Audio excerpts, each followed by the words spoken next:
ახალციხეში თამარ მეფისა და შოთა რუსთაველის ძეგლები გაწმინდეს. დასუფთავების აქცია შეპესე კეთილმოწყობის სამსახურის თანამშრომლებმა განახორციელეს. ძეგლები მათ სპეციალური ხსნარით დაამუშავეს, შემდეგ კი ჩამორეცხეს. ამასთანავე დასუფთავდა ძეგლების მიმდებარე ტერიტორიაც. კეთილმოწყობის სამსახურის უფროსის მოვალეობის შემსრულებლის გიორგი ლონდარიძის თქმით, აღნიშნული აქცია გეგმიური იყო და მის განსახორციელებლად სპეციალური ხსნარის მიღებას ელოდებოდნენ. რაც შეეხება იმ ფაქტს, რომ თამარ მეფის ძეგლს გარკვეული სახის რესტავრაცია ესაჭიროება, ლონდარიძემ განმარტა, რომ აღნიშნულის თაობაზე იგი ინფორმაციას არ ფლობს და ეს მას არ ეხება.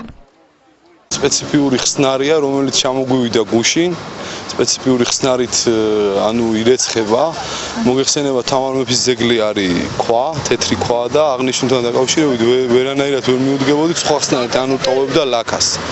სპეციფიური ხსნარი გუშინ შეკვეთილი ჰქონდა, ჩამოგვივიდა და დავიწყეთ ეს არანაირი ასე ვთქვათ რამე პრობლემას არ წარმოადგენდა. დავიწყეთ გავაკეთეთ, გეგმიურად მივხვდით.